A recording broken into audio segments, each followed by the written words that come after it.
Bonjour mesdames, bonjour messieurs, bienvenue dans ce Facebook Live de Sandy.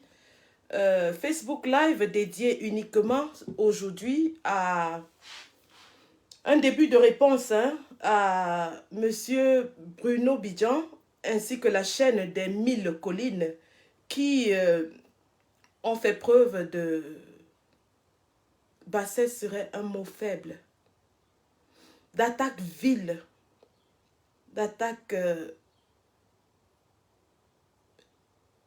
qui ne portent pas leur nom dans le monde du journalisme, à un journaliste, à un homme des médias, un homme qui a fait ses preuves.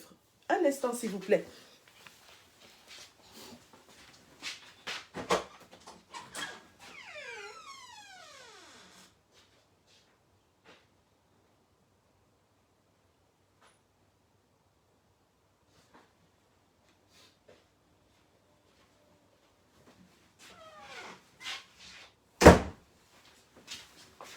Nous avons dit que nous allons chauffer le tam-tam de notre grand frère, J. Rémy Ngono, toute cette semaine. Malheureusement, cette affaire arrive alors que j'ai un peu de temps entre mes mains. Alors, j'en fais la mienne.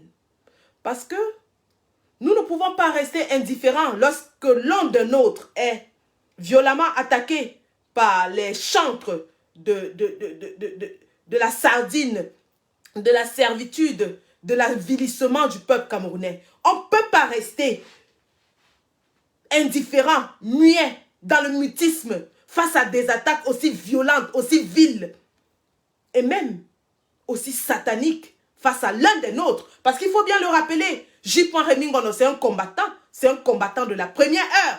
C'est un combattant qui a fait la prison au Cameroun.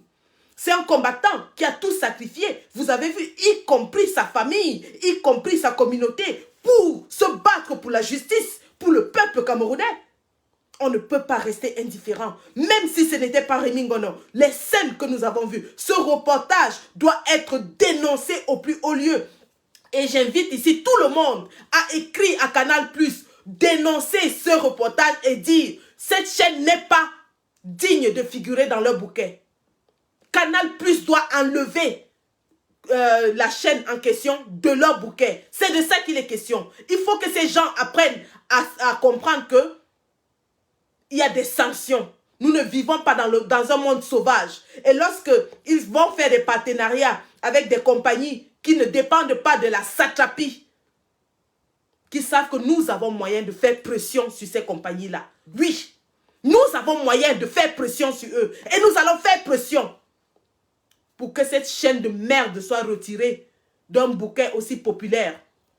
Cette chaîne qui diffuse la haine tribale. Cette chaîne qui a appelé au génocide des anglophones. Cette chaîne qui a demandé de dératiser la zone anglophone. Cette chaîne où on apprend aux hommes à battre leurs femmes sans laisser des traces sur le corps. Confère celui qui avait été enfariné à Paris. Cette chaîne où on dit aux gens que le sida se transmet par la peau. Une chaîne de désinformation, de mésinformation, d'asservissement et d'abrutissement du peuple. Elle doit être fermée ou alors retirée complètement du bouquet, des bouquets qui attirent de grandes clientèles. C'est de ça qu'il est question. Et donc, avant de commencer aujourd'hui, il est essentiellement question de rappeler l'affaire qui amène la furie de ce satrape sur notre compagnon J. Rémy Ngono. Il s'agit en effet des révélations que celui-ci fait chaque samedi dans le cadre des dossiers noirs du samedi soir. Oui, Rémy Ngono n'a pas la langue de bois. Il dévoile les vérités du pays. Il dit tout haut ce que tout le monde sait et que tout le monde cache. Rémy Ngono, c'est un journaliste qui a ses entrées et c'est ça le journaliste. C'est ça la beauté.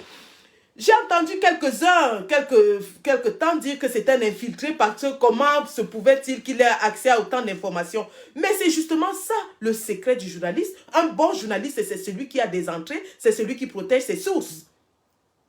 Et c'est pour ça que ses sources continuent de lui faire confiance. Nous avons la chance d'avoir au sein de notre résistance 2 ou 3, j'en citerai 2, Boris Berthold et J. Rémy Ngono, qui sont des journalistes d'investigation qui ont des sources fiables et qui révèlent les dossiers cachés du terroir chaque semaine. Et nous ne laisserons jamais, je dis bien jamais, que le satrape s'en prenne à eux. Malheur, ça dit mal leur en a pris parce que les deux sont évidemment ressortissants du centre et du sud. Ils ont bien voulu faire comprendre aux gens que le combat, c'était le combat d'une certaine région du Cameroun. Le combat, c'était le combat des gens de l'Ouest. Mais voilà, aujourd'hui, ils s'en prennent violemment à un digne garçon du sud, du centre, simplement parce qu'il dévoile, il révèle les vérités. Alors, avant de commencer, nous allons parler de l'affaire qui a effectivement créé tout ce tumulte. Il s'agit de l'affaire de la mort du jeune Brian Fombor. Cette affaire qui continue évidemment de peser sur cette chaîne parce que tous les acteurs, ou alors presque tous les acteurs de cet assassinat sont évidemment dans cette chaîne. Et c'est une affaire qui ne partira pas. Justice pour Brian Fombor. Justice pour Brian Fombor qui a été assassiné lâchement. Justement parce qu'il s'est retrouvé dans une situation où il était au milieu des loups. Le pauvre Brian Fombor a été assassiné. Et donc, tous ceux qui parlent de cela, la pauvre chaîne va s'en prendre à eux.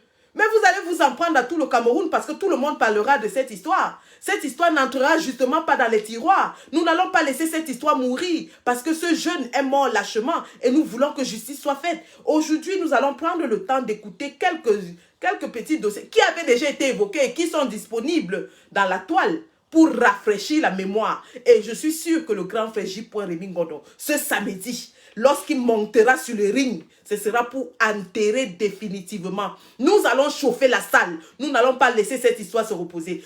Toute cette semaine, si les Camerounais vont se rappeler du forfait que vous avez commis, du crime odieux, du massacre que vous avez commis sur un jeune homme. Oui, on va parler de ça, puisque c'est ce qui a entraîné tout ce déferlement, toute cette vague déferlante de haine contre J. Rémy Ngondo. Eh bien, vous allez vous attaquer à tout le monde parce que tous les Camerounais parleront de ça. Nous allons réveiller cette histoire. Je profite ici pour présenter vraiment ma sympathie à la maman du jeune Brian Fombor et lui présenter nos regrets parce que aucune maman n'aimerait que son enfant de vivant ou de regretter mémoire soit au centre d'une polémique aussi douloureuse. Nous présentons donc ainsi nos sympathies à cette femme qui n'a rien demandé, qui avait mis au monde un jeune homme, qui l'a élevé au meilleur de ses capacités, qui en a fait un bel homme, une belle personne, une personne qui était aimée par des centaines, des milliers de personnes à travers le monde, et qui malheureusement a été arrachée à la vie de façon sauvage, de façon lâche. Donc, voilà, qu'elle ne se sente pas offensée par tout ceci, mais qu'elle sache que, en fait, c'est l'action des ancêtres qu'elle avait invoquée lors de l'enterrement de son fils qui est en train de s'effectuer. La justice divine prend son temps, mais elle finit toujours par s'accomplir d'une façon ou d'une autre. Alors nous atterrissons dans cette histoire de façon fortuite, mais c'est peut-être le destin. Et que maman observe seulement la scène, ton fils aura la justice qu'il mérite. Il n'a rien fait pour mériter le sort qui a été le sien. Donc, voilà. Donc, nous allons donc parler de cette histoire. Avant de commencer, donc, je vais vous montrer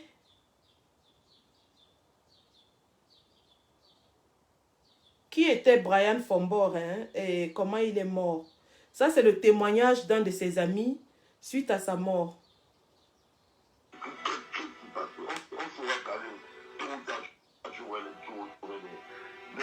Après la mort, on a fait une messe là rapide avec Andrea Foudal et tous les gars, tout le monde là, tous là, tous. On a fait une messe, nous sommes partis chez la maman Bastos. Les pleurs là-bas, les pleurs.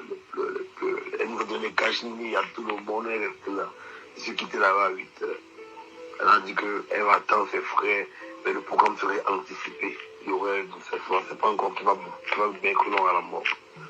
Voilà ce qui s'est passé, Carré. Là. Attendez. Nous tenons tout d'abord à préciser que le but de cette vidéo n'est pas de promouvoir la haine ni le ressentiment, encore moins d'accuser qui que ce soit. Mais nous voulons tout simplement révéler la vérité afin que justice soit faite. Tel est là notre objectif. Brian Fombor, âgé de 28 ans, est un jeune Camerounais qui fait ses études en économie en Europe. Ce jeune homme aime bien faire la fête avec ses amis et est très connu des célébrités camerounaises telles que Nathalie Nkwa, Mimi Mofo, Alexandre Sion, Oyongo Bitolo, David Eto et Malo West. La nuit du 4 juin 2020, alors qu'il est en train de discuter avec ses amis dans un bar, il reçoit un coup de fil. Il décide de s'absenter pour aller chercher une fille. Quelques minutes après, ses amis apprennent avec stupeur qu'il vient d'être assassiné au carrefour Omnisport. Arrivé sur les lieux, il est trop tard. Un jeune homme qui était présent lors de l'assassinat raconte ce qui s'est passé. Nous allons vous faire écouter ce message audio, mais avant, il est très important pour nous de vous dire que cet assassinat, qui n'a pas l'air d'être une agression simple, ressemble étrangement à un crime passionnel commandité par une personnalité influente du pays. Vous allez comprendre pourquoi.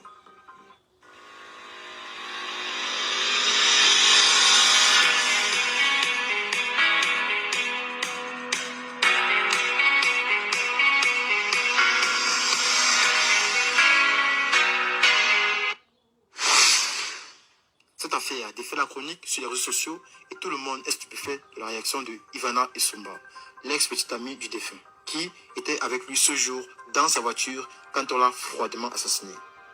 Le téléphone de la victime reste cependant introuvable, mais ses amis témoignent que quelqu'un reçoit ses messages WhatsApp et bloque tout le monde. On m'envoie des notes vocales qui circulent, c'est bidon. Donc, Oula. Un instant, s'il vous plaît. Le volume est parti. Je suis choquée. Je suis pratiquement traumatisée. Mais je vous rassure, je vais bien physiquement. On ne m'a pas déshabillée. On ne m'a pas dit tout ce qu'on fait dans la on ne m'a pas fait tout ce qu'on dit dans la vidéo. Mais ils m'ont agressée. Ils ont voulu prendre mon téléphone. Je me suis débattue comme j'ai pu. Ils n'ont pas pu. J'ai gardé tous mes bijoux. En fait, ils n'ont rien pris sur moi. Ils n'ont rien pris. Ils m'ont juste cassé un ongle, comme vous voyez. Et sans plus. Donc voilà, quand j'aurai un peu de temps, je ferai une autre vocale pour vous dire ce qui s'est passé. Nous sommes tous conscients ici que c'est une grande perte pour tout le monde. Parce que malgré le caractère qu'il avait, c'est quelqu'un qui était proche de beaucoup de personnes, qui aidait beaucoup de personnes. Et aujourd'hui, nous devons tout simplement d'être solidaires, d'être soudés. Parce que nous perdons un être qui était cher. Nous avons perdu, un être qui était cher. Et nous devons d'être soudés au lieu de se tirer les uns sur les autres. Et que ça serve également de leçon à tout le reste, parce que ça peut arriver à tout le monde. Il y a quelques jours, on a perdu quelqu'un. Aujourd'hui encore, on perd. J'ai quitté de la maison à 22h45. Je me suis retrouvé au black and white en train de taper des divers avec Bouka et certains gars. Donc tu es un peu le temps là. Après ça, je suis allé regarder un peu chez Isidore Penda comment la forêt se passe là-bas. J'ai mis Isidore Penda n'est même pas là, il est à Paris. J'ai trouvé dans Nikita, j'ai trouvé Semengue, j'ai trouvé Siaka. Le prince d'Agua, Siaka. Qui dort même chez lui, qui dort même dans son appartement avec lui. Avec d'autres gars. C'est mis, on a commencé à taper les divers. Il était un peu le bois, le 18 ans. J'ai pris une petite lumière, j'ai commencé à boire. Taper le divan, taper le divan, taper le divan, taper le divan, taper le divan, taper le divan, taper le divan. Après, Siaka, il a peine l'économie, il dit à l'économie, pour ici, l'économie nous dit, là, moi je suis en train d'aller chercher un gars, il me donne pour vendre un gars. Après, Siaka lui dit que, gars, il me prend, gars. Moi je veux que tu suis moi, je veux que tu me suis, il me prend. L'économie était sur Guy Manager avec Eric Changa.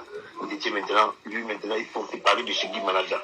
Ils sont les rangs de Guy Manager, ils ont fait parler tout et tout. Après, lui, maintenant, il quitte pour se retrouver à Titi Garage pour aller prendre Ivana. Moi, particulièrement, moi, je descends maintenant au Marélis, que tu connais bien chez Isidore Pena. Je trouve Serge Asso, je trouve Justin Guéou avec les Sanguine Koua et autres là. Donc, sur la table, on dit que Justin Guéou,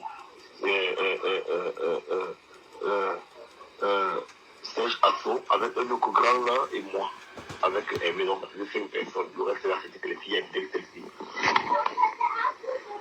On est là. Après, Serge dit, bon, gars, on s'amuse là. Ils ont le champagne, il y a une bouteille de whisky. Serge dit, il veut la bac. On forme tous là, on met ça dans la voiture. Ils disent, on s'est dit qu'il part. Et donc maintenant, quand tous ces grands-là partent, je suis resté donc avec Hervé. Il y a le Didi donc, qui anime au Diega, qui anime au film présentement, qui anime au Diega, qui n'est pas, on l'appelle Didi Rougri. C'est lui qui s'est dit, il faut un courant, il dit, gaga. Ça veut croire, il me dit là que l'économie est morte. Hervé, elle a sa voiture garée. On dit, attends, on appelle Momo, qui est à l'avenue Kennedy. On dit à Momo que, quand Momo décolle pour téléphone, Momo décolle pour téléphone. C'est donc comme ça que Sanguine sort, il dit que regarde, l'économie est morte, encore en criant, en pleurant. On démarre la voiture, on arrive à l'Omisport. À l'Omisport, on ne couvre pas encore beaucoup de gens. On couvre le corps étalé. Quand je tourne la face comme ça, je vois Serge Changa en pleurs, je couvre les gens pour en train de pleurer, crier. C'est bête. Qu'est-ce qui se passe? L'économie. Je viens vers le corps comme ça, je soulève, il y avait une capuche sur lui, je soulève ça, je dis merde. Le crew, on comme ça, sur la poitrine. Ils ont mis le couteau. C'est donc comme ça donc un gars se rapproche de nous, il nous dit que voilà ce qui s'est passé. Parce que lui, il a vécu avant que ça ne dégénère. L'économie s'est au courant qu'elle allait prendre Ivana et Somba. Après prendre Ivana et Somba, ça n'a rien à voir avec ce que le gars a dit sur la voix. Lui-même, il n'est même pas. Lui-même, il n'a aucune bonne version là. Donc, il ne connaît absolument rien. Ce que nous suspecte encore, c'est que ça peut être un règlement de compte, mais commandité par quelqu'un. Mais je ne te mens pas que cet enfant a été tellement piqué, poignardé au dos et derrière qu'on ne peut pas imaginer. C'est quel genre de rancune ça. Donc, comme je te disais, donc, il a gardé dans la voiture, il en est ancré. Il a démarré la voiture. En roulant donc, il a donc bousculé une moto. Quand il bouscule la moto, le motoman tombe. Ça commence donc à tirer, donc la moto s'accroche sur le capot du derrière. Ça commence donc, il fait un bruit, il clanque, il y a un bruit. Il dit que, mais c'est quoi? Quand il se retourne comme ça, il voit une moto, il voit vraiment le gars avec le volant. C'est comme ça que ça n'a même pas fait 2 minutes. Il voit les motos qui sont derrière lui comme un fou. Il s'arrête donc. Il dit, il y a quoi? Il dit, gars, man, un voleur, c'est quoi ça? Il dit, c'est pas un voleur. On lui donne un premier poignard derrière le dos. Tchou! Il est en train de se sauter, il dit, mais les gars, ils veulent m'agresser. Il tourne la voiture. Les gars prennent le caillou, quand il est en train de tourner comme ça, les gars prennent le caillou, les gars lancent la pare-brise, ça casse la pare-brise. La cabine ne se casse pas quand même, mais ça fait les fissures, les grosses fissures. Il part devant la brigade, la brigade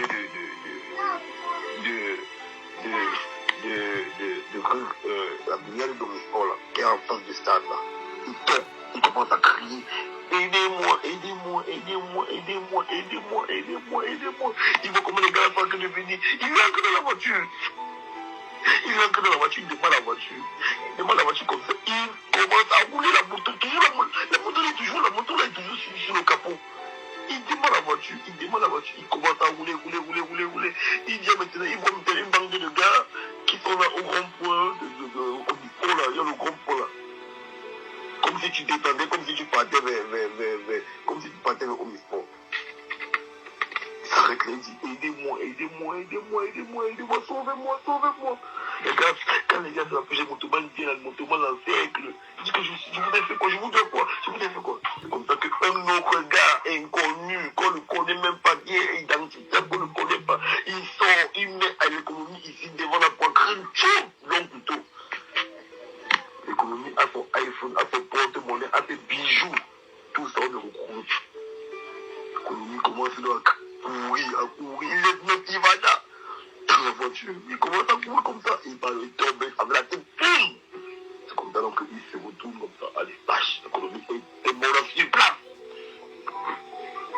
Les gars, maintenant, tous les taximans, les motomans, commencent à prendre les destinations différentes. Les gars commencent. C'est donc comme ça donc il y a un parcours donc, qui est en train de monter à Dove et Fosse. Un parcours de la police. Il y a 2 gars sur la moto. Ils étaient avec le couteau. Le couteau se pendait. On avait le sang. On avait le sang sur ses vêtements. La police dit arrêtez-vous.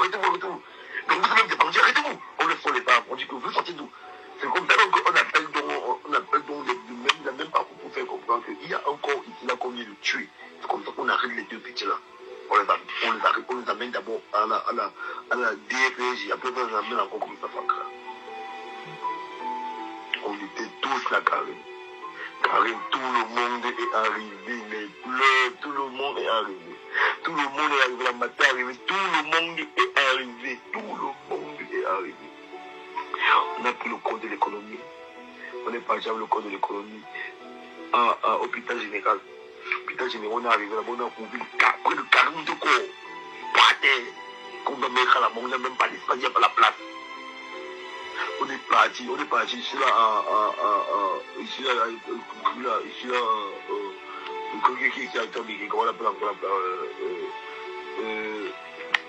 la morgue qui est tombée là. Même aussi. Je ne sais pas comment on appelle, c'est quoi, Djungo. On est parti à Djungo. Plein. Content qu'on dit qu'on peut faire, car quand on arrive au fait, c'est aussi prêt qu'on se met à négocier la place. Pour mettre son bon, le gars sont bons. Tout ça, on va dans ta voiture. Et la moto est devant là-bas, on est derrière avec le Ketchanga, tout le corps. On est monté près de 50, 55 voitures. Et tout le monde est en peur. On arrive dans comme ça. C'est moi qui portais le corps, même pas du même le corps à mort. Quand il était dépassé, Carré. En même temps, je vois l'économie touchée, innocent. Je vois les autres corps comme ça, qu'on va livrer tout à l'heure là. Et à job. Et Seigneur Jésus, c'est quoi ça? Maintenant, on est en train de faire, on est en train de mener une enquête. Puisque son téléphone a disparu, on va essayer de craquer ça. On est en train d'ouvrir une enquête. On est en train d'ouvrir une enquête carrée. Donc, la fait sur moi, on saura qu'est-ce qui se passe. Qu'est-ce qui s'est passé? Pourquoi? Qu'est-ce qui s'est passé? On saura carrément. Tout le temps, tu aurais les. Donc, après la mort, on a fait une messe là rapide avec Andrea Fouda, tous les gars, tout le monde là, tous là, tous. On a fait une messe, après nous sommes partis chez la maman Bastos. Les pleurs là-bas, les pleurs. Elle nous a donné Kajini à tout le monde, elle restait là. Je suis quitté là-bas à 8 heures. Elle a dit qu'elle va attendre ses frères, mais le programme serait anticipé. Il y aurait, c'est pas encore qui va bien long à la mort. Voilà ce qui s'est passé, Carré. Donc voilà le film de la mort de Brian Fombor. Ce jeune homme de 28 ans qui était étudiant en économie et qui n'a eu pour seul malheur dans sa vie que de tomber sur le chemin d'une femme qui avait des relations très compliquées avec les barons du pays. Voilà le seul tort que ce jeune homme a eu dans sa vie. Être amoureux d'une jeune femme qui elle-même entretenait des relations compliquées avec les barons du Cameroun. C'est ainsi que ce garçon est tué. Nous allons maintenant essayer de voir. Qui est cette jeune dame en question. J'espère que je vais pouvoir retrouver. Alors.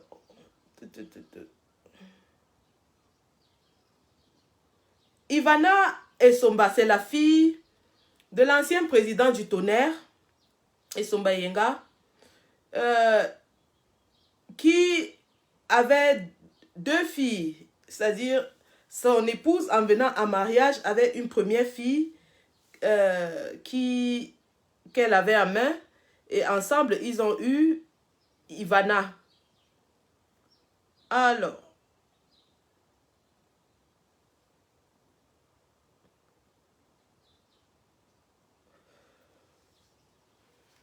Bruno Bidjan, le jeune loup aux dents longues, en service à la chaîne de télévision Vision 1000 Collines, est en détention depuis plusieurs jours à la police judiciaire dans le cadre de l'affaire Ivana.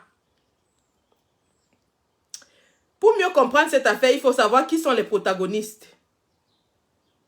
Donc, vous avez suivi le film de la mort de Brian. Ça s'est passé le 5 juin 2020 au niveau de la station Texaco Omnisport. Le jeune Brian Fombor, connu dans les milieux de la jet set camerounaise à Yaoundé, est poignardé à mort par des motos-taximens. Au départ, il y a une première version qui circule qui est que il aurait cogné l'un des motos-taximans et les autres seraient venus donc en rétaliation de cet acte. Cette nuit-là, il est dans son véhicule avec Ivana. Mais qui est cette Ivana? Ivana Essomba est la fille de l'ancien président de Tonnerre Kalara Club, le club de mon cœur, Essomba Yenga. La mère de Ivana a eu un premier enfant avant de se marier et celle-là s'appelait Karine Eba. Et donc, lorsqu'elle se marie avec Essomba Yenga, elle fait Ivana avec lui. Les deux filles sont élevées par le même père dans le même foyer. Karine Eba est très connue dans les milieux de la nuit à Yaoundé, mais également pour les relations qu'elle entretient avec les pontes du régime. Voilà donc des filles qui, bon, les filles en vue à Yaoundé, elles entretiennent des relations avec les grands hommes de Yaoundé, les hommes du régime. Évidemment, parmi ces hommes, Karine Eba est la concubine de Jean-Pierre Amougou Belinga, le patron de Vision 1000 Collines. Donc, c'est la grande sœur de Ivana qui est la concubine officielle du Zomloa, des Zomloa. Ivana ne travaille pas et passe ses journées à arpenter les rues de Yaoundé. C'est alors que sa grande sœur lui propose de travailler à Vision 1000 Collines. C'est qu'elle accepte. Sur place, c'est une jeune femme, elle est belle, elle est séduisante et elle ne laisse pas les employés de la chaîne indifférents. C'est donc ainsi que même le PDG commence à lui mettre le grappin. Et des frictions naissent entre ses employés, des frictions naissent entre sa grande sœur et elle qui estime qu'elle lui fait le tapé d'eau. Comme la grande sœur se plaint que la petite sœur est en train de lui faire le tapé d'eau, les hommes des hommes dit que la relation est finie. La relation est finie, mais la jeune femme donc dans la chaîne, des employés de la chaîne en profitent pour venir s'amouracher avec elle. Mais entre-temps, elle est en relation amoureuse avec Brian Fombor. Elle est en relation amoureuse avec Brian Fombor.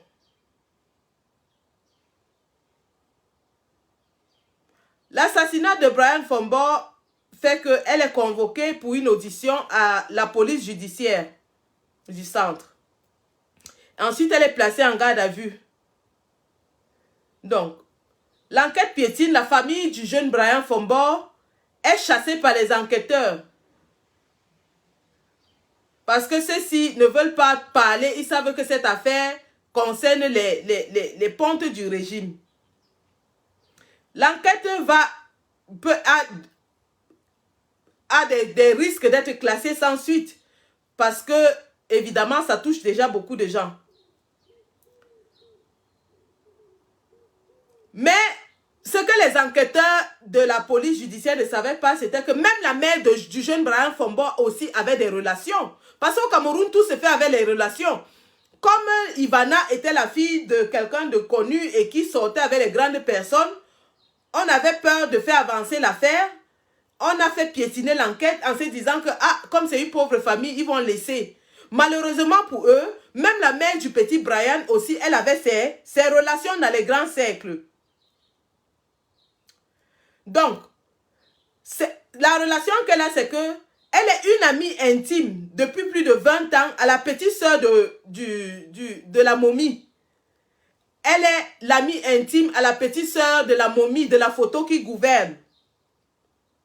Et cette petite sœur-là considérait Brian comme un de ses fils. D'ailleurs, il y avait même plein de cadeaux, plein de trucs, comme deux familles amies, quoi, comme deux familles très proches.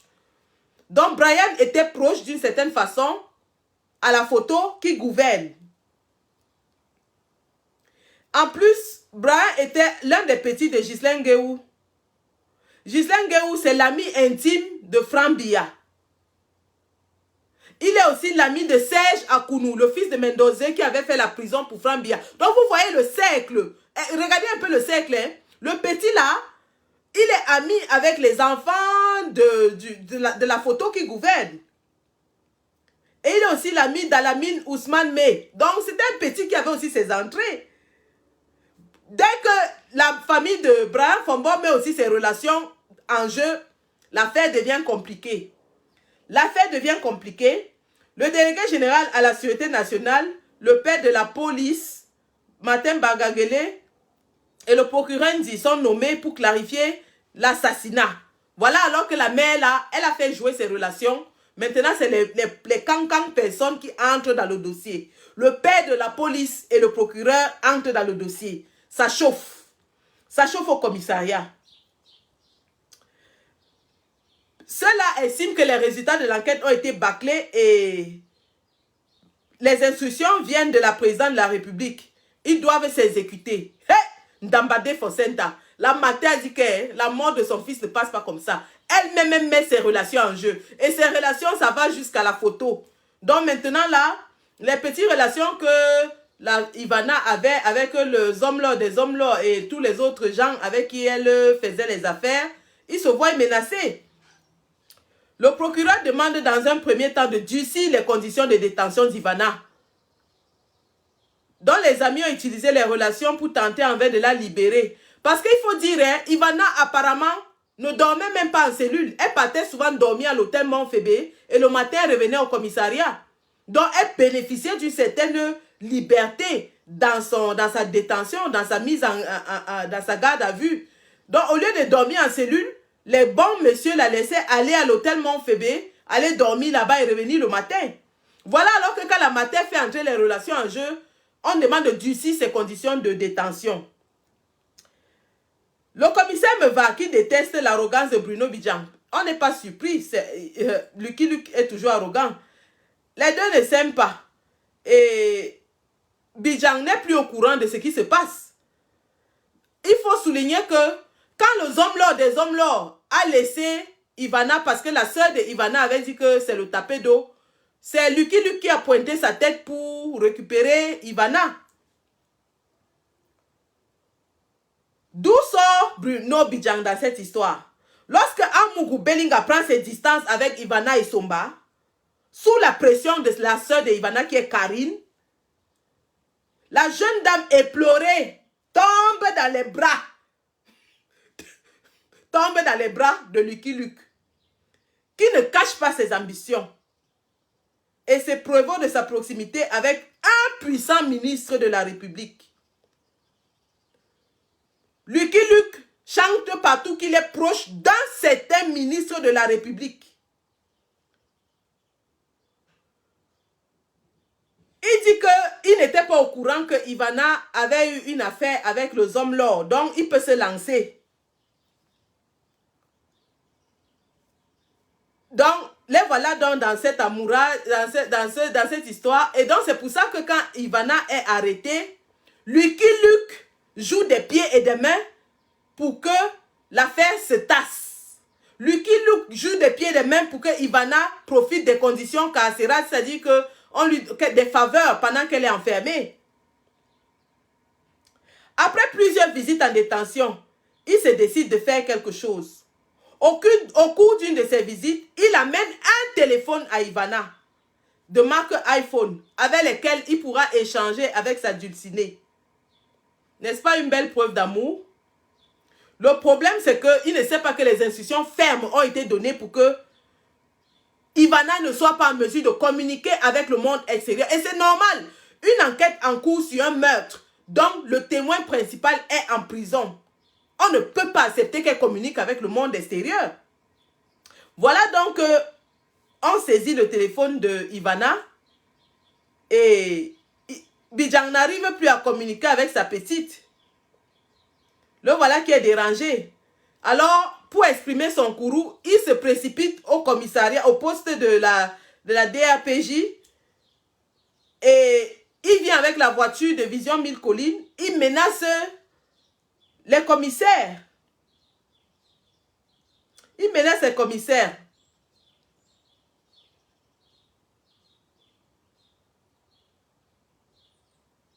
Voilà donc comment le gars a atterri dans cette affaire.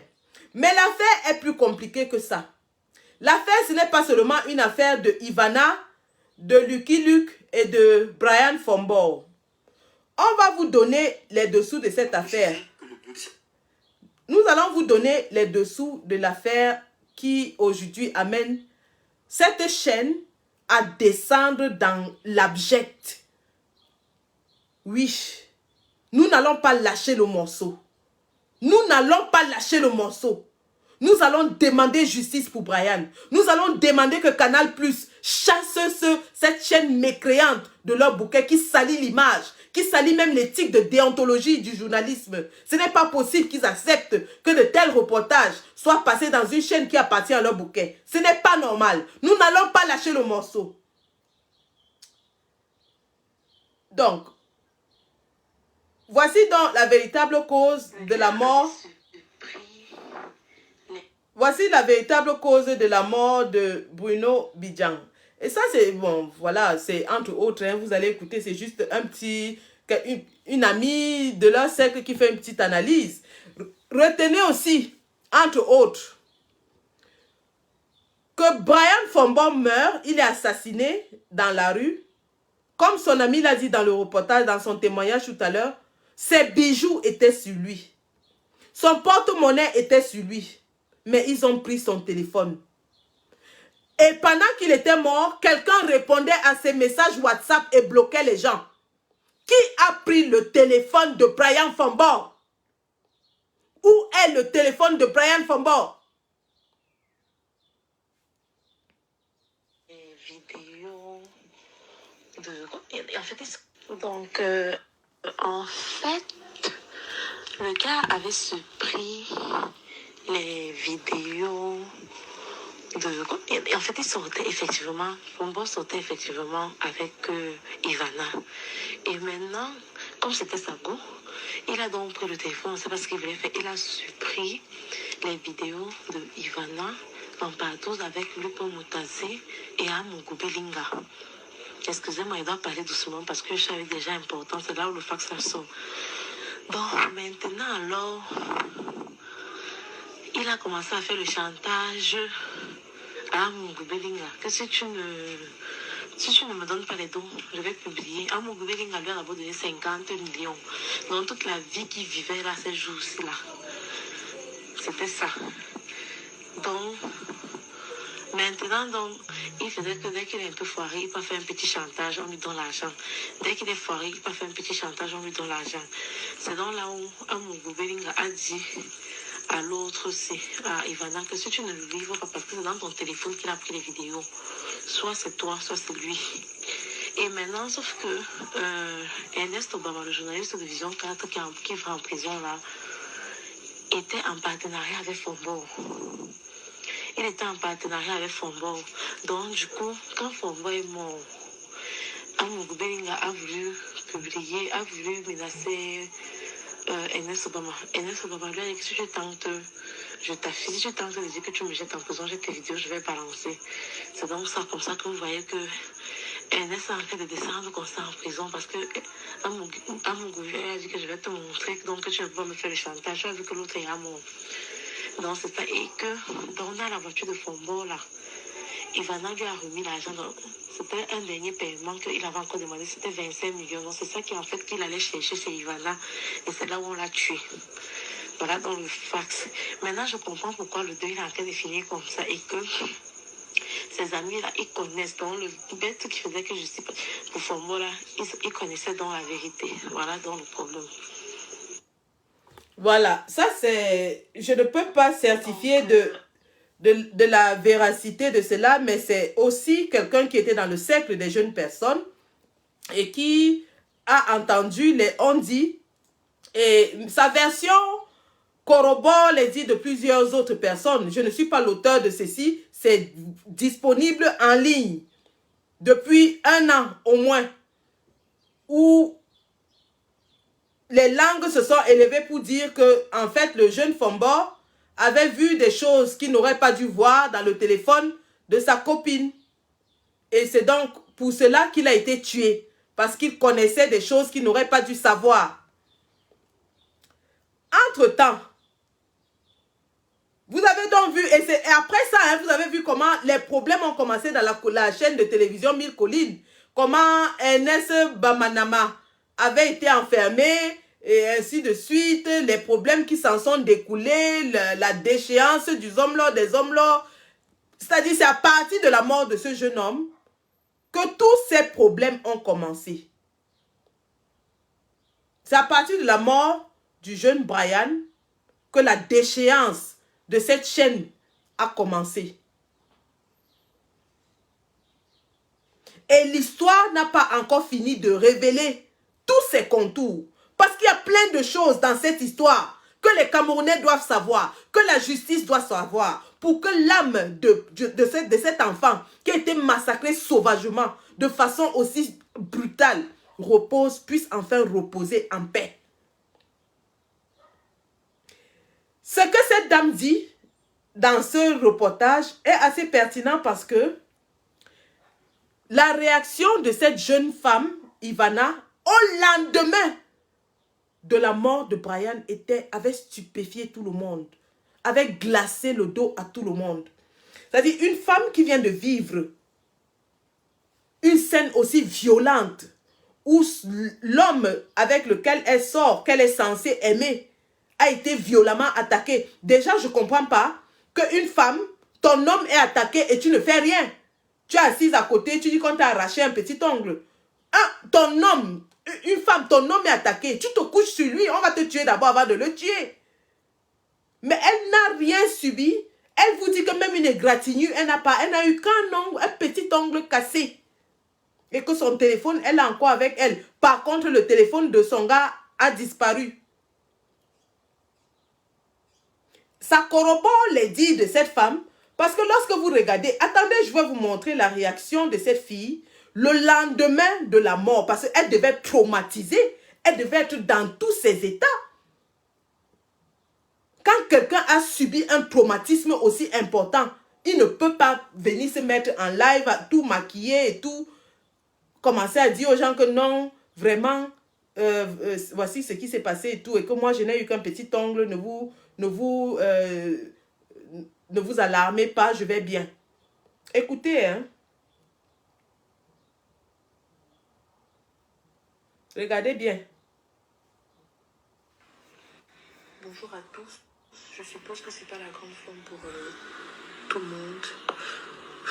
On m'envoie des notes. Ça, c'est le lendemain, hein. C'est bidon.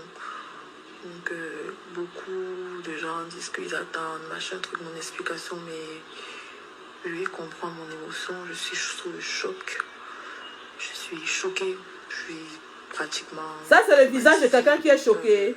Mais je vous rassure, je vais bien physiquement. On ne m'a pas déshabillée, on ne m'a pas dit tout ce qu'on fait dans la on ne m'a pas fait tout ce qu'on dit dans la vidéo. Mais ils m'ont agressée. Ils ont voulu prendre mon téléphone. Je me suis débattue comme j'ai pu. Ils n'ont pas pu. J'ai gardé tous mes bijoux. En fait, ils n'ont rien pris sur moi. Ils n'ont rien pris. Ils m'ont juste cassé un ongle comme vous voyez. Et sans plus. Donc voilà, quand j'aurai un peu de temps, je ferai une autre vocale pour vous dire ce qui s'est passé. Nous sommes tous conscients ici que c'est une grande perte pour tout le monde. Parce que malgré le caractère qu'il avait, c'est quelqu'un qui était proche de beaucoup de personnes, qui aidait beaucoup de personnes. Et aujourd'hui, nous devons tout simplement d'être solidaires, d'être soudés. Parce que nous perdons un être qui était cher. Nous avons perdu, un être qui était cher. Et nous devons d'être soudés au lieu de se tirer les uns sur les autres. Et que ça serve également de leçon à tout le reste, parce que ça peut arriver à tout le monde. Il y a quelques jours, on a perdu quelqu'un. Aujourd'hui encore, on perd quelqu'un. Je pense que nous devons quand même nous remettre en question. Et voilà, je vous souhaite bon courage à tous, parce que les statuts... Les qui doivent rester soudés. Elle dit qu'ils viennent de perdre quelqu'un. Voilà une femme qui vient de perdre l'homme avec qui elle sortait. Elle dit même pas une goutte de larmes. Elle pouvait même mettre le smonobisique aux yeux et venir se mettre devant les gens et montrer qu'elle est éplorée. Même pas une goutte. Même l'expression du visage montre qu'elle a dormi, elle est reposée. Elle n'a pas les traits tirés comme moi qui ai travaillé hier soir. Elle est nickel. Elle a mis le filtre. Elle a vécu une scène violente où on a planté un long couteau dans la poitrine de son homme. Elle a vu son corps étalé par terre avec le sang partout. Elle a vu convulser avant de mourir. Elle a vu courir ses assaillants, s'enfuir. Elle a vécu tout ça de ses propres yeux.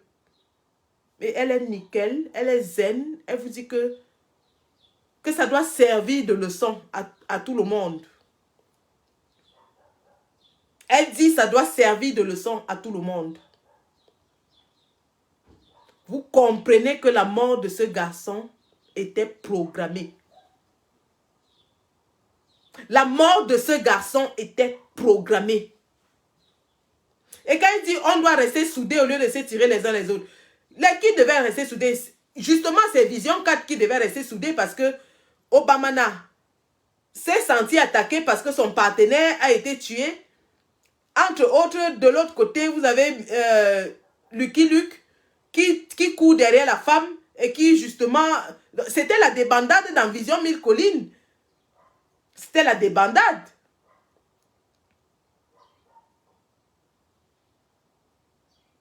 Quand vous voyez cette image, je ne sais pas ce qui a mené cette femme à aller se mettre dans les réseaux et parler ainsi. Mais elle a tout dévoilé. Ces 2 minutes, on dit au monde entier qu'elle n'est pas étrangère à cette histoire.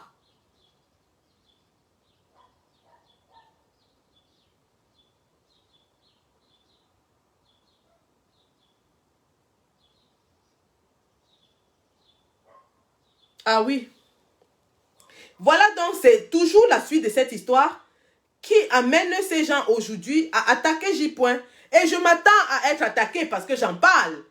Mais ce que je dis est disponible dans tous les réseaux sociaux. Je n'invente pas la roue, je n'invente rien.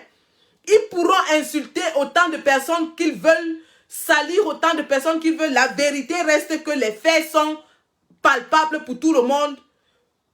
Brian Fombo a été tué derrière sa relation avec Ivana et Ivana faisait des choses pas claires avec les personnes à Vision 4 et les ministres de la République. C'est de ça qu'il est question.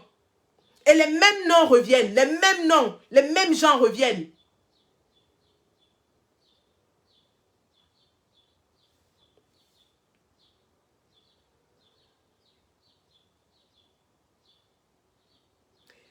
Écoutez ce qui s'est passé au commissariat de police lorsque la mère de Brian Fombo a saisi ses relations à la présidence et que maintenant le juge est entré, le procureur est entré en jeu.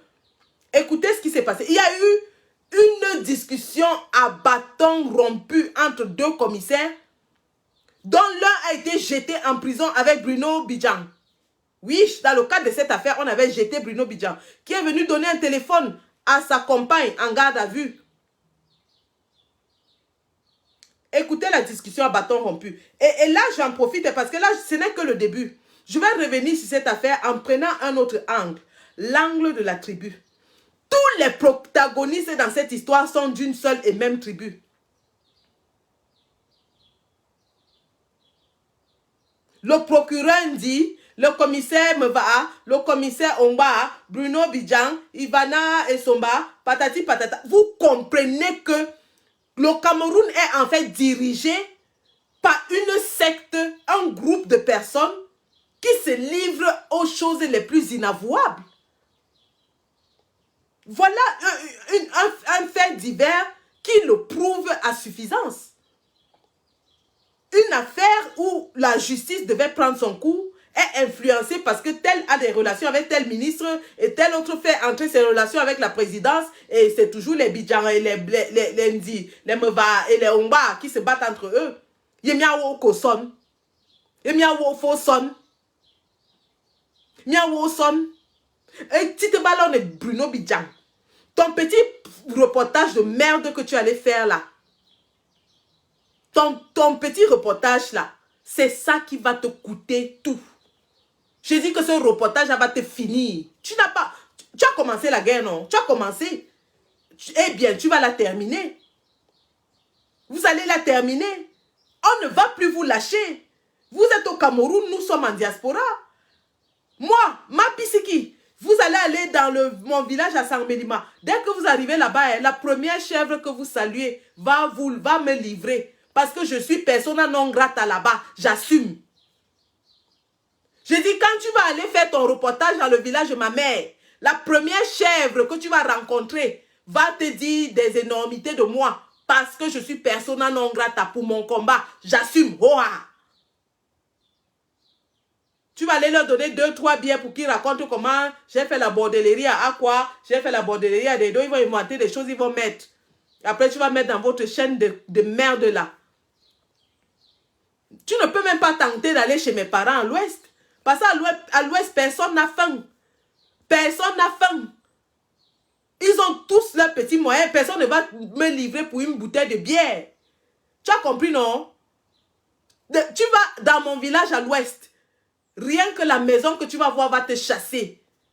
Petit merdeux là. Va m'a filmer. Va montrer, va raconter que... Tu vas aussi montrer la vieille paire de chaussures que j'avais abandonnée depuis 15 ans. Et j'avais promis que j'allais revenir. Parce que c'est tout ce que tu sais faire. Va montrer lui mon vat et ou c'est topicri, ou c'est quoi que tu dis que j'ai utilisé pour m'éclaircir. Peut-être tu vas afficher mon string, le tout là. Tu vas dire que voilà le string qu'elle portait quand elle avait 15 ans, c'est encore ici. Tu vas montrer la petite chambre et tu vas dire que c'est ici qu'elle recevait les clients. Voilà tout ce qu'un journaliste peut faire.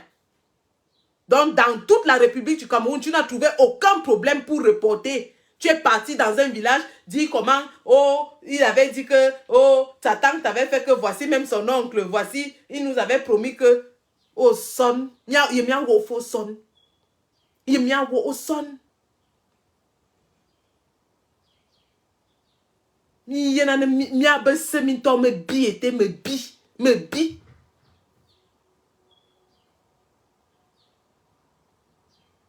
Ton pantalon là, on réduit d'abord le pantalon d'un homme normal avant de coudre ta part. On coupe la taille du pantalon d'un homme normal en 3 avant de trouver ta taille. Et c'est toi qui cherches les problèmes partout avec ta tête comme le plantain pilé. Ta tête comme le ntouba.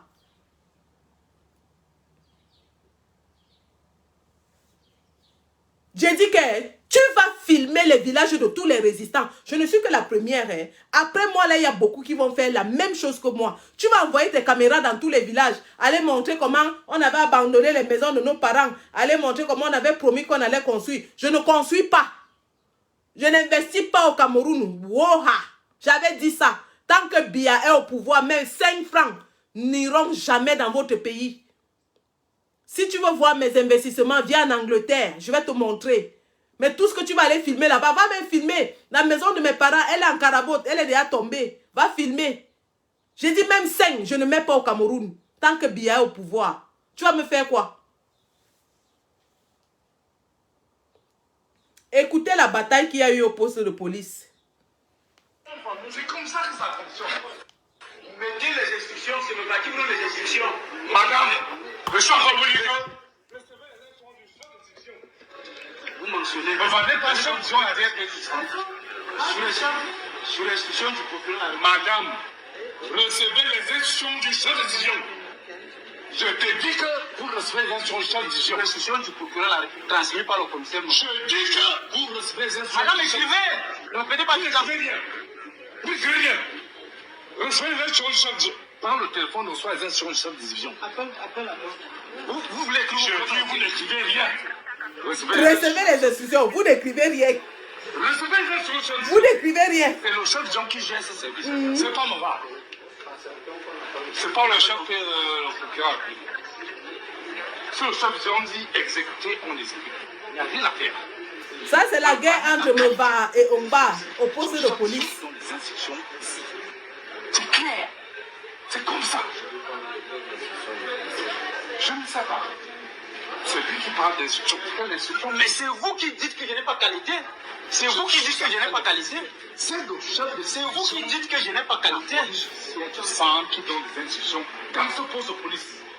Ce n'est pas Mobile, Vincent Le Paul, commissaire de police, qui donne les instructions. Il a beau être à côté de les gens ou ça appelé. Il attend les instructions du chef de. C'est comme ça que ça fonctionne. Il ne faut pas qu'on vous compte. On ne doit pas vous mentir. Mais va. On est tous à l'école ensemble. Donc, tu as fait la même école que moi, en dehors de l'école de police. Non, tu as fait la même école que moi, en dehors de l'école de police. Tu as fait la même école que moi, en dehors de l'école de police. Les vos histoires que vous racontez, ce n'est pas le quartier. Je ne fais pas le quartier, monsieur. Merci, monsieur. Oui, moi je vous dis. Mais ici, c'est la DRPJ du centre. Nous avons libéré les emprises, la situation est déjà. On a un chef qui donne les instructions. Vous comprenez donc que malgré votre école, vous ne connaissez rien. Oui. Tu dis va devenir cheval que moi en bas, j'ai dit que ce n'est pas toi qui donne le responsable. Comme tu vas venir lui dire. Oui. Est-ce que tu veux envoyer un message? Ce n'est pas toi qui donne les instructions. Vous ne voulez pas écrire? Vous ne voulez pas écrire? Hein? Vous ne voulez pas écrire? Mais voilà, moi j'ai qu'on ne crie pas.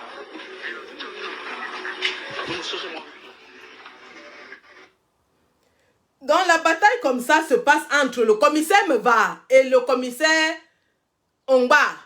Meva, c'est celui-là qui a été instruit par la présidence de la République, par Martin Bangangele, pour vérifier cette affaire. Et Ongba, c'est celui qui avait été corrompu par Bruno Bidjang pour que sa femme bénéficie des conditions favorables pendant sa détention. Donc Bruno Bidjang ne savait plus ce qui se passait dans l'affaire parce que le commissaire Meva avait pris l'affaire en main. Et il avait demandé qu'on arrache le téléphone de Ivana. Donc, l'affaire Fombo-Ivana n'a pas fini de révéler ses secrets.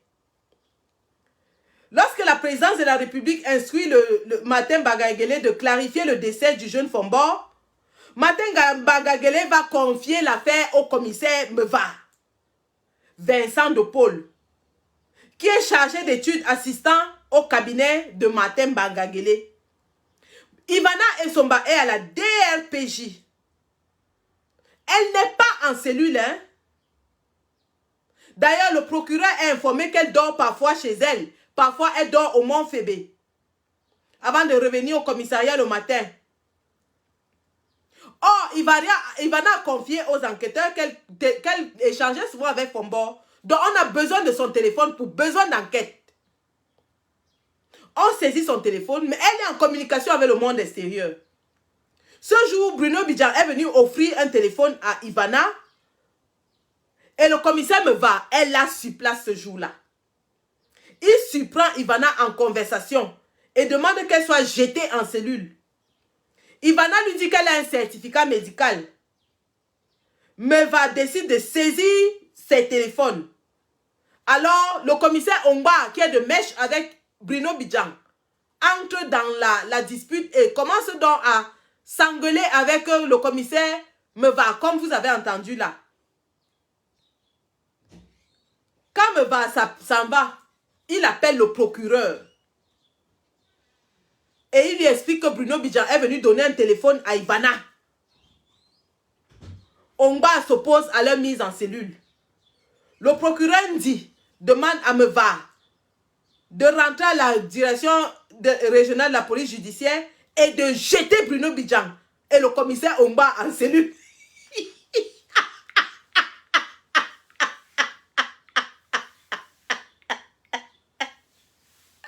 Voyez!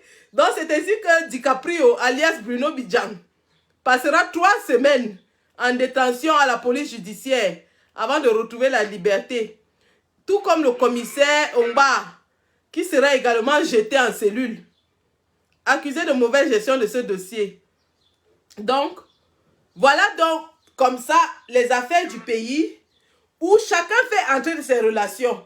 Bruno Bidjang, qui a des relations avec un certain ministre de la République, dont le nom est sorti dans ce dossier, fait jouer ses relations. La mère de Petit Fombo dit que moi aussi j'ai les relations. Allez, pop, elle frappe fort. Bagarre au commissariat. Relation contre relation.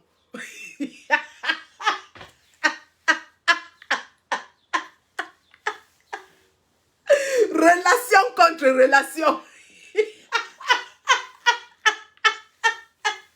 Bruno Bidjang a lu l'heure. Il a lu l'heure en cellule pendant 3 semaines.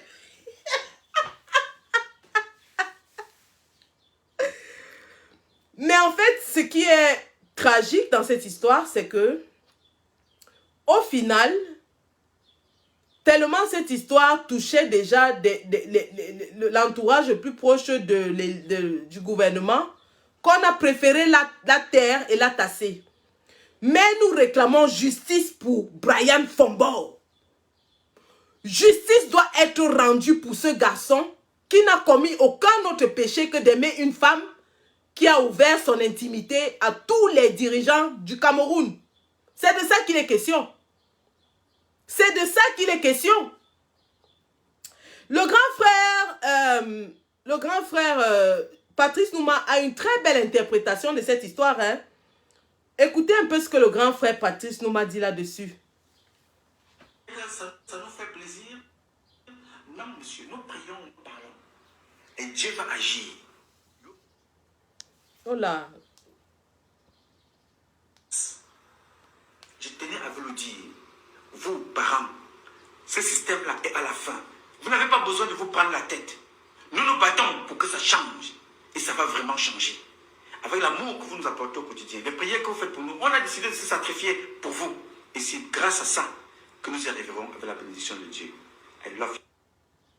Oh là. Alors. Qui est Bruno Bidjan? Je ne veux pas vous parler de sa vie privée.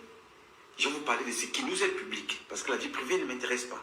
Parce qu'à la fin de chaque publication, je veux que chacun d'entre vous, je souhaite en tout cas que chacun retienne quelque chose de ce qu'il faut faire pour notre société et de ce qu'il ne faut pas faire, sans toutefois être un exemple. Ne faites pas ce que j'ai fait de mal dans la vie, inspirez-vous du bien que j'ai pu faire en passant. Le frère Bruno Bidjan est un journaliste de Vision 4, d'après ce qu'on nous dit.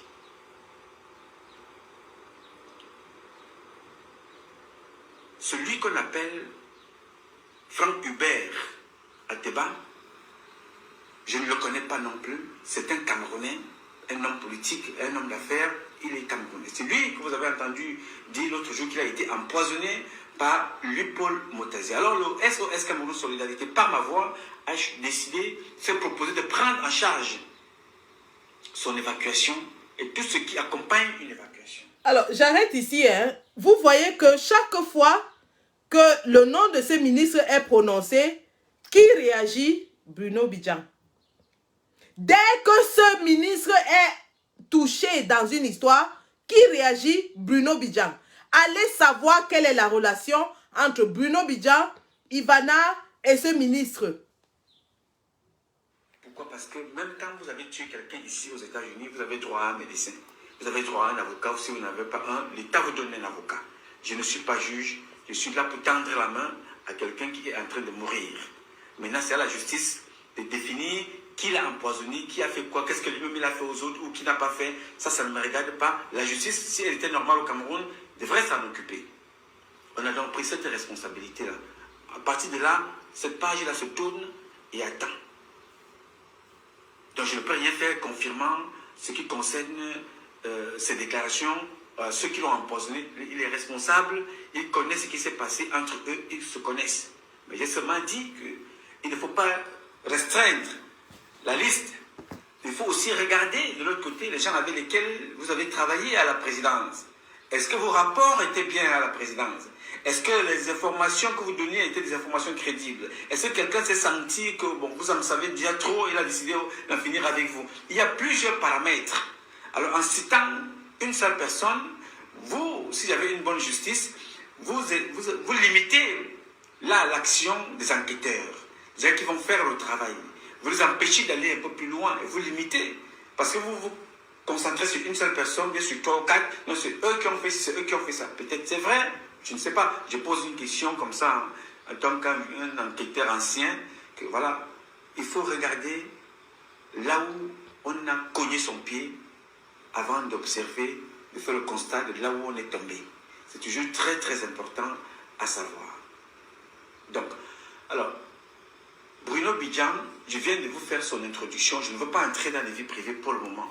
Je m'en tiens à ce qui concerne ce qui nous a été présenté là, présentement, là, sur place. Alors, ce qui m'intéresse dans ce que M. Bruno Bidjan a fait, avant donc de continuer, je vais partager avec vous la lecture de ce que M. Bruno Bidjan a fait ici. Il dit, excusez-moi, j'aime bien mes lunettes là. Alors, Bruno Bidjan qui écrit, il dit, Franck Hubert Ateba, arrête de saboter Lupaul Motazi. Il ne te connaît même pas. Ça, c'est un journaliste qui parle. Il y a un journaliste qui parle. Il dit que Léopold Moutazi ne te connaît pas, donc arrête de le saboter. J'ai fait ce texte parce que je suis outré par les propos d'un Camerounais pour qui j'avais un énorme respect. Mais en réalité, il n'est qu'un hypocrite. Il juge à la recherche d'un strapontin. Il juge et prêt à tout pour l'obtenir. Je ne suis pas un adepte de la délation de ce qu'il est exactement, mais à un moment, il faut sortir du silence pour établir la vérité. Il n'a jamais été silencieux parce que c'est des gens qui bavardent beaucoup à leurs histoires qui s'appellent leur télévision là. Il revient donc à la ligne. Franck Hubert Ateba, en octobre 2020, je t'ai reservé dans une émission quotidienne que je présentais sur Vision 4. Là, je prononce parce que c'est écrit. C'est pour ça que je prononce ce nom. Entre parenthèses, entretien. Au lendemain de notre émission, tu me saisis pour demander si j'avais un contact direct avec l'actuel ministre des Finances, Léopold Moutazi. Point. Car tu voulais lui faire part de supposées informations glanées grâce à ta supposée proximité avec la famille présidentielle. Dans cette conversation que j'ai tenue à rendre publique, tu ajoutes conversation privée qu'il a tenue à rendre publique. Oh Dieu. Tu ajoutes que ce sera également une bonne occasion pour toi de lui parler de quelques affaires qui nécessitaient sa signature. Sans même vouloir savoir de quoi il s'agissait, je t'ai promis voir cela avec l'entourage du Minfi. On est là dans l'entre-gens. Car ce ne sont pas des prostituées qui font l'entre-gens, ce sont des journalistes porteurs de nouvelles. On n'est plus dans le sens de l'information au public, bien du whatever. Chose qui sera faite, et je vous laisse lire la suite de nos échanges à travers ces captures. Il publie donc les captures de conversation avec Franck Hubert Ateba. Au nom de quoi, quelques mois plus tard, parce que le ministre des Finances a refusé de te recevoir, car jugeant sans objet le but de ton rendez-vous, tu orchestres une campagne de diabolisation contre sa personne. Quel contact as-tu avec ce dernier au point où, dans tes élucubrations fantasmagoriques, tu déclares que le Minfi t'aurait empoisonné au point de demander une évacuation sanitaire? Question. Mon très cher Franck Hubert Ateba, il faut sécher avant de fumer. C'est hyper important pour ta santé mentale.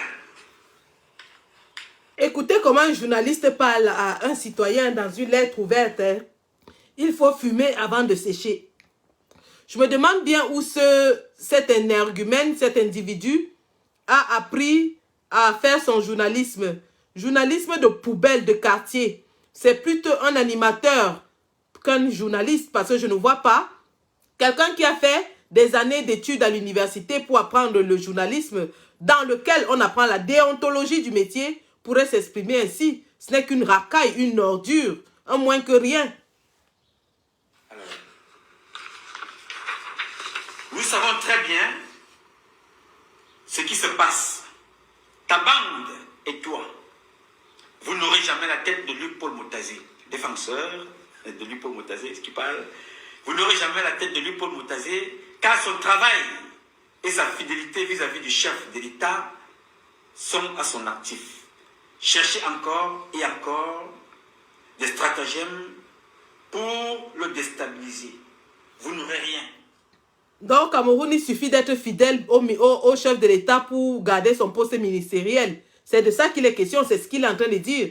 Puisque ce ministre en question, dit-il, est fidèle au chef de l'État, on ne peut rien contre lui. Il peut empoisonner des gens, il peut envoyer assassiner des gens, on ne peut rien contre lui parce qu'il est fidèle au chef de l'État. Eh bien, ce Cameroun va changer, que vous le vouliez ou pas. Et quand il va changer, vous serez obligés de fuir comme des rats.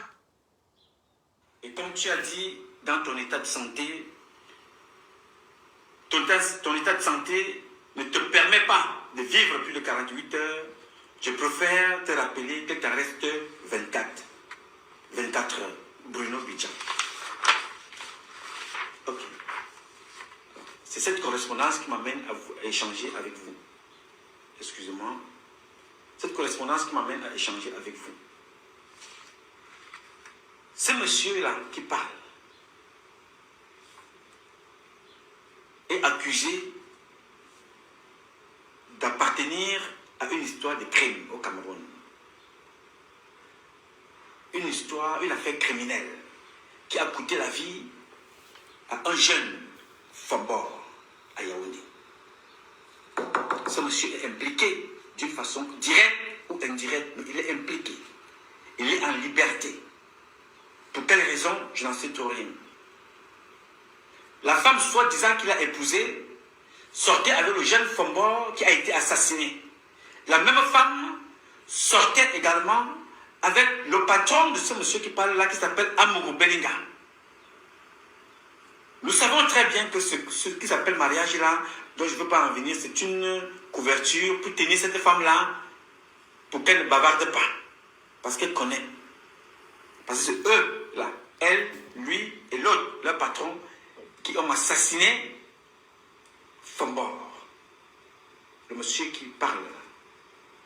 Lui qui vient parler maintenant, donner des leçons à quelqu'un d'autre, il ne se pose pas la question, quelle est ma véritable position là où je suis, lui qui parle. Concerné dans une affaire criminelle au Cameroun, et il vient parler publiquement. Vous comprenez donc pourquoi est-ce que cette question-là habite mon esprit?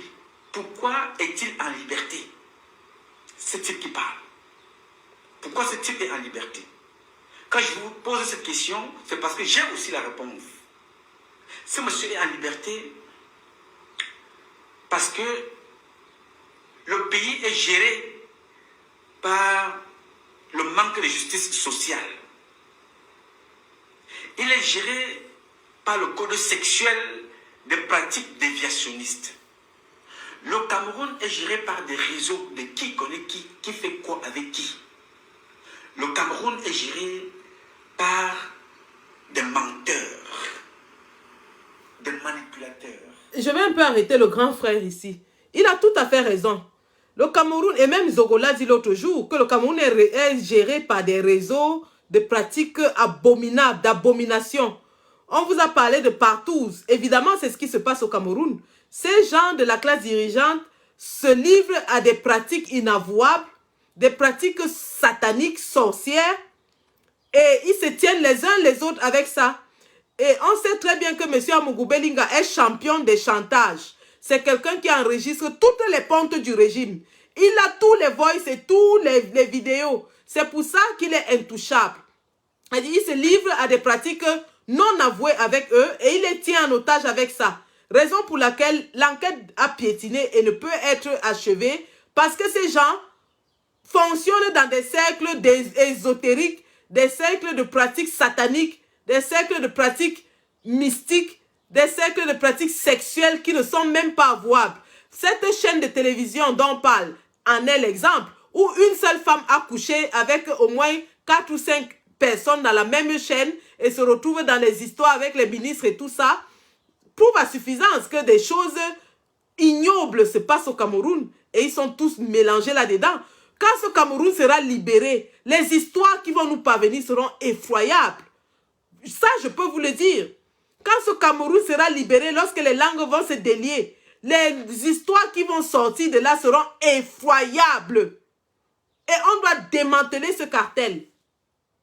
Des agitateurs. Le Cameroun est géré par des traîtres. Le Cameroun est géré partout, sauf ce qui nous permet de vivre ensemble, la justice sociale. Si ce pays avait été géré un tant soit peu par une justice sociale, posée sur les bases d'une justice sociale, une vraie justice sociale, posée sur nos valeurs traditionnelles, culturelles, éducationnelles, Bruno Bidjan serait en ce moment où je vous parle en prison. Sa femme également soit En prison. En prison. Zomloa, en prison. En prison. Toute cette bande-là serait En prison. En prison. Ces gens que vous êtes en train de voir là, tous en prison. Et il s'assoit aujourd'hui, il vient nous dire que Franck Hubert, accuse, à tort ou à raison, Paul Motazé. Où est le problème de ce monsieur? Où est son problème dans cette affaire? Bonne question. Franck Hubert, que je n'aime pas particulièrement, accuse Motazé. Le problème de Bruno Biang, là-dedans, c'est quoi? Par 12 heures. Où a-t-il mis la déontologie journalistique? Justement, ça démontre à quel point la fonction, le métier ou fonction de journaliste au Cameroun, à quoi ça ressemble? De quoi se mêle-t-il? Alors, les comportements comme ça, vous vous poserez beaucoup de questions. Mais on les trouve partout, dans tous les domaines au Cameroun. Ce que ce monsieur fait là, c'est un business qui conduit au crime, puisqu'ils en ont tué quelqu'un. Ils ont tué une personne. Alors vous allez trouver des personnes comme ça, même dans la corporation. Des avocats. Vous prenez un avocat pour vous défendre. Il prend des informations chez vous, à la défense, pour donner au plaignant. Contre un peu d'argent, contre un chantage, contre tout ce que vous pouvez imaginer. Vous croyez que c'est seulement chez les avocats que vous trouverez ça, ou chez les journalistes? Non, vous trouvez aussi ça chez les médecins, dans les hôpitaux. Hôpital central, vous trouverez celui qu'on appelle là-bas Joseph Fouda, le directeur. On tue là-bas pour des choses comme ça. On rend service aux hommes politiques en tuant des opposants, en empoisonnant des opposants à l'hôpital, en les injectant l'eau des cadavres que les Bassa appellent le malep mambi. Ou autre chose. Vous mourrez. Des comportements comme ça. Alors, je vous parle de... Il a tout à fait raison, hein, ça nous renvoie à la mort de Maître Swap. Maître Swap, un adversaire politique qui avait juste eu un accident où le bras était cassé. Et puis le lendemain, on nous dit qu'il est mort. Allez savoir. Atchal Ateba Yene, assassiné. Allez savoir. Aujourd'hui, pour vous dire que tous ces gens que vous voyez là, qui parlent comme ça, finiront par payer. Ce n'est pas sorcier. Il n'y a pas deux solutions. Il faut tout simplement avoir de la patience comme je l'ai eu depuis des décennies, tout en travaillant. C'est-à-dire, la patience que j'ai eue, c'est une patience qui s'est faite dans la douleur. C'est-à-dire, c'est la patience que les femmes, les mères d'enfants ont. C'est-à-dire, quand un enfant, un bébé pleure dans tes oreilles, et c'est un enfant qui ne parle pas, il ne peut pas te dire s'il a mal à la plante du pied, il a mal à la tête, aux yeux, il a mal au ventre, il a mal aux dents, c'est les dents qui poussent. Tu ne sais pas. Mais ça crie. Tu donnes le sein, rien. Tu donnes le biberon, rien. Tu laves, rien. Tu portes, rien. Il faut avoir cette patience d'une femme, entendre ces cris-là, tout en faisant des efforts pour comprendre ce qui ne va pas. C'est cette patience-là qui m'a amené jusqu'aujourd'hui là où je suis. Il faut avoir cette patience de Dieu. Parce que toutes les bénédictions que nous demandons à Dieu ne viendront pas toujours quand nous attendons et ne viendront jamais dans le paquet que nous espérons. On ne sait pas. Donc tous ces gens que vous voyez s'agiter là finiront par payer le mal qu'ils ont fait aux Camerounais. Mais je peux vous raconter ici, et je peux vous le dire avec certitude, que la mort de Fombor, non, ne restera pas impunie. Ils vont payer, où qu'ils soient, ils iront en prison. La mort de Marquise, Alam, Marquise et Boutou, assassiné par le petit frère du DCC, ne restera pas impuné. Jamais de la vie. La mort de Jean-Marie Benoît Bala ne restera jamais impunie. La mort de Bibi Ngota ne restera pas impunie. La mort de Charles Atebeyeni ne restera pas impunie. La mort de Jules Komkom ne restera pas impunie. La mort de Nambele Zibi ne restera pas impunie.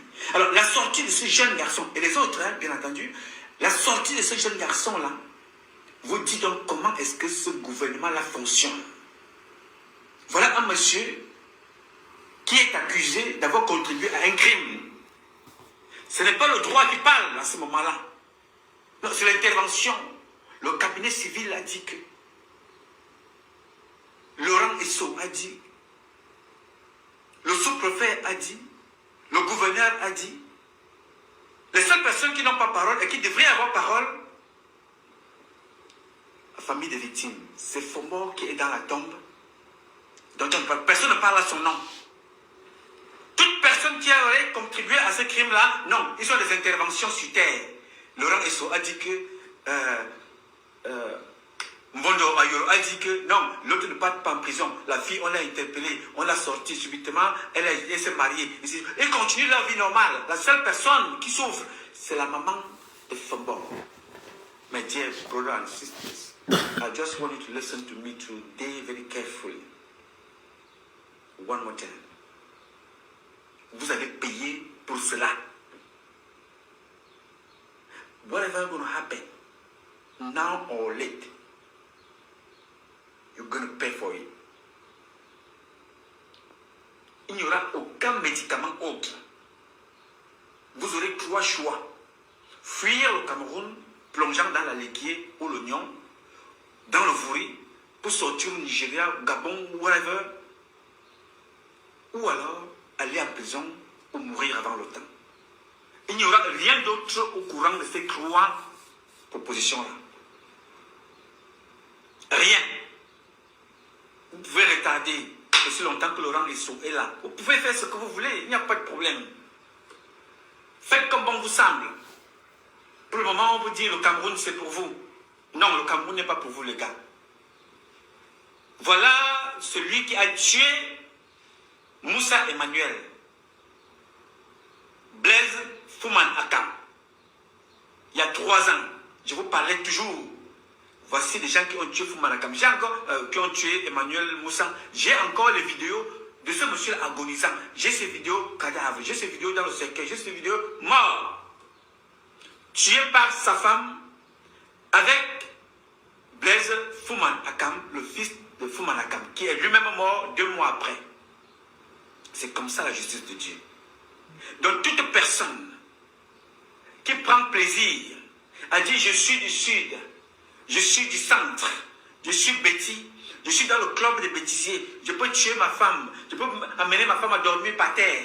Non, elle doit dormir au sol, elle doit être esclave, elle fait ce que je veux. Et sinon, je dis voilà, abandon de foyer, ou avoir ceci. C'est-à-dire, je peux mettre n'importe qui en prison, je peux tuer, je peux enlever n'importe qui au travail, je peux humilier, je peux assassiner, je peux arracher le terrain, parce que vous êtes aux affaires. C'est bien. Mais vous avez oublié une chose. Il y a une phrase, qu'on utilise tous les jours. Chaque chose a un temps. Tout finit par finir. Nous sommes dans la loi de la finitude. Je vous le dis tout naturellement. Qui eût cru qu'à l'heure où je vous parle là, Monsieur Biya pouvait être porté disparu? Un compatriote s'amusait à me faire comprendre l'autre jour que Patrice Nouma, vraiment mon frère, je suis allé, j'ai essayé de plonger mon esprit à la recherche des morts. J'ai interrogé Satan. S'il a vu Biya en enfer, il me dit Biya n'est pas en enfer. Pour le moment, il n'est pas encore arrivé, peut-être il est en chemin.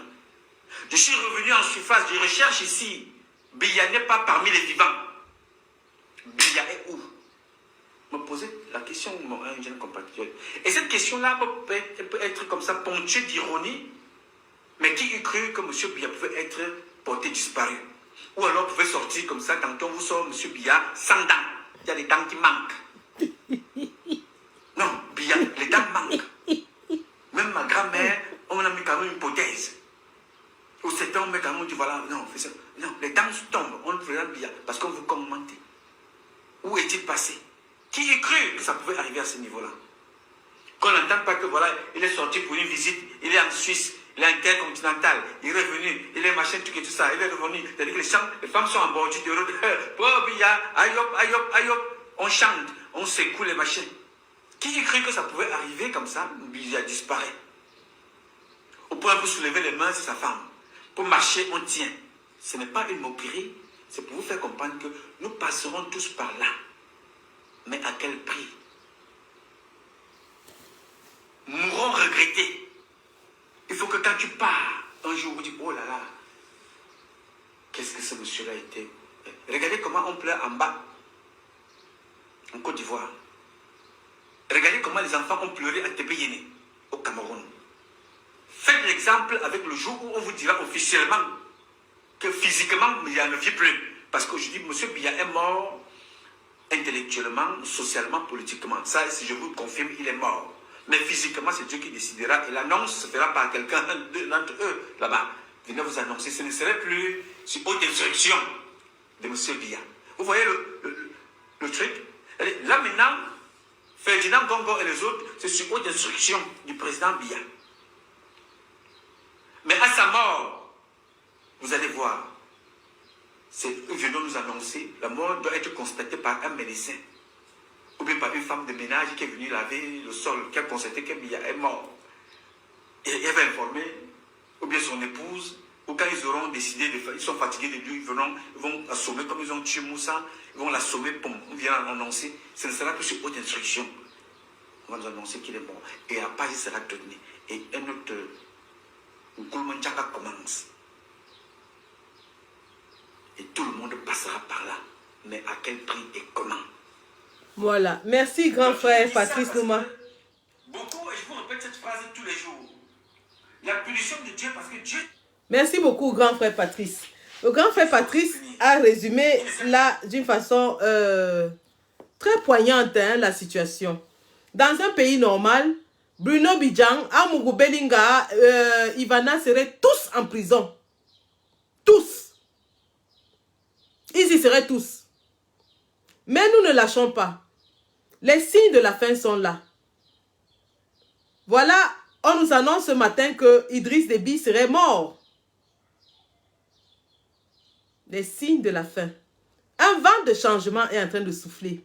Et si le Tchad tombe, quel est le pays qui va suivre? Rien n'est éternel. Et lorsque ce pays va changer, beaucoup auront des comptes à rendre. Beaucoup auront des comptes à rendre. Et nous sommes certains que la mort du jeune Brian trouvera justice. Oui. La lutte continue. Elle prend des angles différents sous des cieux différents. Mais elle continue certainement. Nous ne lâchons rien. Cette histoire de canal machin, cette télévision, c'est une aubaine que nous n'allons pas lâcher. Nous nous saisissons de cette affaire. Et nous allons frapper dessus, frapper dessus, frapper dessus.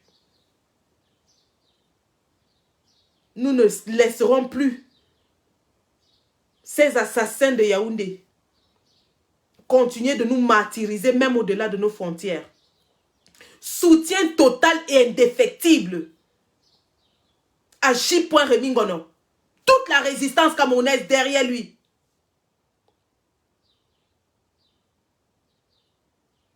Et nous allons parler de l'affaire Fombor. Puisque c'est de ça qu'il est question. Nous allons parler de cette affaire. Cet enfant sera vengé. Et l'injustice, l'impunité qui règne au Cameroun prendra fin. C'était donc de ça que je voulais vous entretenir aujourd'hui en ce qui concernait la mort du jeune Fombor, qui est le sujet qui fâche la télévision génocidaire. Parce qu'ils y sont tous trempés. Ben, si vous savez que vous traînez des casseroles, faites attention lorsque vous attaquez. Comme disait un certain ministre qui est porté disparu, lorsqu'on vend les œufs, on ne cherche pas la bagarre. Vous avez des squelettes dans vos tiroirs. Eh bien, sortez les squelettes des autres. Nous allons sortir vos squelettes. À la guerre comme à la guerre. Motaouaou, Anebia, c'est entre nous. Soutien total à J. Samedi soir, les dossiers noirs du samedi soir, ce sera la mort. Ce sera la fin du monde. Ce sera le cataclysme. Le grand frère Remingono va les écraser comme on écrase les manjangas sur la moulinette. Connectons-nous massivement ce samedi soir. Ce sera la tuerie. La tronçonneuse verbale. J. Il ne va louper personne. Ça va dégainer. Tir à vue. Tir à vue. Tir à volonté. Le grand frère va massacrer les sardinas samedi. Connectons-nous. Et ça, ce n'est que le début. Moi-même, je suis en congé cette semaine. Donc, j'ai dit que je vais chauffer le tam-tam de mon grand frère. Toute la semaine, je vais taper le tam-tam. Quand samedi va arriver, on sera tous au paroxysme. Ah oui. À la guerre comme à la guerre. Moraouaou. C'était Sandy. Et c'est l'épisode 1. Lucky Luke contre la résistance. Épisode 2, bientôt. Et l'apothéose, c'est samedi. Je tape le tam-tam, mon grand frère J. Remingono. Viens mettre le clou final sur le cercueil de Vision génocidaire. Vision caca. Avec ses animateurs, dessins animés. Rendez-vous bientôt. Je prends l'épisode 2. Je ne lâche pas l'affaire. Vous allez sauf que faire les reportages en tous nos villages. Et Bruno, machin chouette là, ne tente même pas de mettre tes pieds en Europe. Ce qu'on a fait au Obama, c'était rien. Toi, si le vent même qui souffle en Europe, si ça va t'emporter. Imagine quand le commandant Calibri va se mettre devant toi, tu es mort. Tu es mort. Tu es mort en guerre. Cale seulement au Cameroun. Comme votre grand-papy est denté et calé. Vous allez tous caler au Cameroun jusqu'à ce que la fin là-bas vous attrape là-bas. Personne ne sort, personne ne bouge. Vous allez tous caler là-bas. Zéro évacuation médicale, zéro voyage, zéro congé. Vous allez caler là-bas jusqu'à ce que les rebelles là viennent vous chasser. Oui. Allez les gars. C'était Sandy. La patrie ou la mort. Nous vaincrons. Bidjang, regarde-moi, hein? Je suis une princesse à l'ouest. Fière de sa culture, fière de son village. Personne ne prendra une 33 là-bas. D'ailleurs, tu tentes, on va te bastonner là-bas bien même. Tente d'aller là-bas. On va te fouetter là-bas, tu ne vas pas comprendre. Tu connais Bafang, non? Est-ce que tu connais Bafang? Moi, je suis issu de la région qui a résisté aux colons français. Babouantou, on a massacré les Français là-bas. Je suis la descendante des maquisards. Tente de mettre tes pieds là-bas, tu es mort. On va te prendre en otage, on va t'enfermer. Tu parles de quoi? Vous faites vos pètes là dans les petits villages où les gens tentent. Je t'ai dit que va à Sangmelima. Ils vont prendre 100 francs. La première chèvre que tu vas rencontrer va te raconter des énormités sur moi. Et comme vous aimez bien les histoires salaces, tu vas raconter aux gens comment je couchais avec 10 hommes à la même temps. On s'en fout. On sait que c'est du mensonge. Mais tu tentes de mettre tes pieds. Tu as vu, j'ai mis tous mes apparats de princesse. Tu as vu ça? J'ai mis tous mes apparats. Je suis fière de ma culture. Ce chapeau. Tente. Be bowo. Majune be yito wo be bomo. Ane titone. Tente. Sur haute instruction de Sandy de Boston. Tu mets pied à Bafang. On te prend en otage. C'est moi qui te dis ça. C'est moi.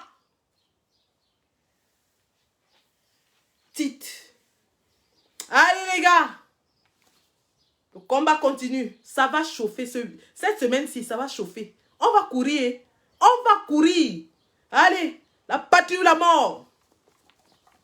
Nous vaincrons. La patrie ou la mort. La victoire est proche. Merci.